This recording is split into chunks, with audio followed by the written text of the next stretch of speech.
In this video, I show you 10 different examples of Shopify stores that are absolutely crushing it within their given niches. We'll cover 5 examples of general stores and 5 examples of one product store, so you can see what a successful version of each one looks like and the products that each sells. I did, however, forget to turn my mic on when I recorded this, so I apologize in advance for the not so amazing audio quality. Hopefully it doesn't affect your experience watching too much. Just know that the info and the insight in this will be worth it. All right, so really briefly, I want to show you some examples of general stores versus one product stores, and that way you get an idea of what each actually looks like in real time. Now, I just grabbed 5 of the most successful and cool looking ones that I could find. So obviously Aloe is a clothing brand, a lot like Lululemon, and they sell pretty much a lot of different fitness stuff for men and women. So this is an example of a general store. You can kind of come down and see the different clothing that they offer. They have a lot. So that's aloeyoga.com.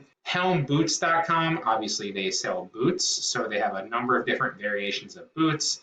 If you view them all, there's a lot. They pride themselves on boot quality, but as you can see here, they also sell dress shoes and other things as well. So this is another example of a general store, although clearly this is around men's fashion, men's footwear, and like going out boots and going out shoes. So a little bit more niche, but still a general store. Now, Pura Vida bracelets, again, a little bit more niche, but still a general store. As you can see here, they have new arrivals, but if you shop, there's a bunch of different options here, not just bracelets. They also sell a number of other jewelry items that you can kind of see, and they sell a number of different things. Great example of a general store. Another example of a general store is So Young. So this is a Canadian store, as you can see. It's got a lot of back to school supplies for kids going to school, right? You can see their backpacks, lunch boxes, different cases for pens and pencils and stuff. But they also have stuff for adults as well, right? They didn't just stop there. They went and expanded their catalog into adult backpacks, adult lunch bags, and even wine totes. Another great example of a really successful general store, but again, built in a niche, right? When you're selling general store, I don't want you to have the misconception that general just means like everything, like a little bit of electronics, a little bit of clothing, a little bit of pet supplies, a little bit of, furniture, whatever, right? You still have to be niched. The only difference is you get to sell a number of different things within that niche, not just one product. So last example of a general store here, as you can see, is AU Lit Fine Linens. Clearly they sell linens, duvet covers, pillows, sheets for your bedding. So this is like bedding and home stuff, but they also have bathware, loungewear. They even have home decor like throws and cushions and pillows for your bed. So another great example of a general store. So by now you probably have a good idea of what a general store looks like. And obviously they are selling a bunch of things within the niche, but here's an example of a one product store after that, right? So this is not just like niche as a whole. This is literally one product or one type of product with several different variations quite frequently, right? So this, as an example right here, is a camera, and neos.co.uk is a camera monitor. To be completely transparent with you, I pulled this up knowing this was a good example of a store from a past video that I did about a month ago, and for whatever reason, they have seemed to shut down, or maybe they're just pivoting and rebranding. This is a perfect example of something that typically would be a good dropshipping product, especially for Shopify, right? So what this is a palm-sized French press for coffee. So palmpress.coffee is the store name here and the URL.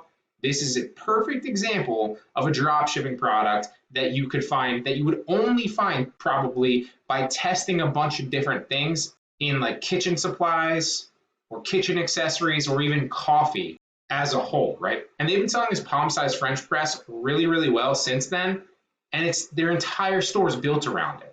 You go shop all products, you'll notice that they really only sell the French press. They have the 2 right here, bundle, or they have the 1. They also have the spare filter for, again, the press, and for whatever reason, they introduced the mug, but again, it's pretty much surrounded around the coffee palm French press. This one right here is Madsen Cycles, and you can see that they literally just sell bikes. Now, there are several color variations and pricing differences here, but generally speaking, it's pretty much the same bike that they're selling. They're not selling a bunch of different things within the biking industry It's pretty much just bites. This one right here, Pip Snacks, it's mainly just popcorn, but then they introduced cheese balls and twists. But typically speaking, it's only these snacks right here, and they started with popcorn. Finally, the last example of a good one product store is this Ratio Coffee store. Now, clearly they sell coffee machines, and you can see several different variations of this here, but they only have a few variations. So it looks like they started with one of these, and then they expanded slowly with a few different variations of it. And those are the differences of general stores where you're selling a bunch of different things within a specific targeted niche to test a bunch of products. And you can stick with the general store, don't get me wrong. Like, you can stick just with what you're selling in a general store and test a bunch of products from there. And then if one sells well, you can, again, continue to sell from your general store. You don't have to take it to a one product store. But if you want to get more niche and enjoy the benefits of a one product store, then you can obviously take your best winning product and create an entirely new one product Shopify store and just sell that like these other examples. So those are the differences and what they look like. Hope this helps.